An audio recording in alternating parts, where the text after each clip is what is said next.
যে তারা প্রোক্লেমেশন সকলকে নিয়ে ঘোষণা করবে, আমরা সেটাই কিন্তু সাধুবাদ জানিয়েছি। আমরা স্পষ্ট বলতে চাই, এই প্রোক্লেমেশন নিয়ে আমরা কালক্ষেপণ চাই না। আজকে 31শে ডিসেম্বর আমরা রীতিমতো বাধ্য হয়ে এখানে একত্রিত হয়েছি।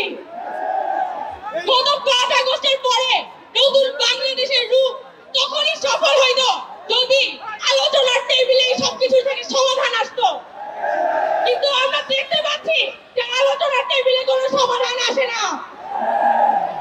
আমাদের জনগণের সমাধান শুধুমাত্র রাজপথ। আমরা বৈষম্য বিরোধী ছাত্র আন্দোলন খুব স্পষ্টভাবে বলে দিতে চাই, আওয়ামী লীগের বিচারের আগে কোনো নির্বাচন হবে না। আরেকটা কথা স্পষ্টভাবে বলতে চাই, আমাদের যারা শহীদ পরিবার আছে, আমাদের যারা আহত আছে, তাদের প্রতি ন্যায় বিচার হয় নাই।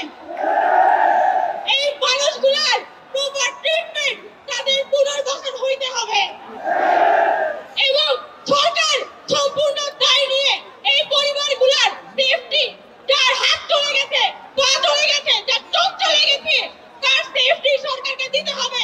তার চাকরি, তার জীবনের নিরাপত্তা সরকারকে দিতে হবে। খুব বেশি কথা বলবো না, আমাদের অনেক বক্তার সামনে আছেন, কিন্তু আমরা বৈষম্য বিরোধী ছাত্র আন্দোলন খুব স্পষ্ট কথা বলতে চাই যে জুলাই মরে যায় নাই।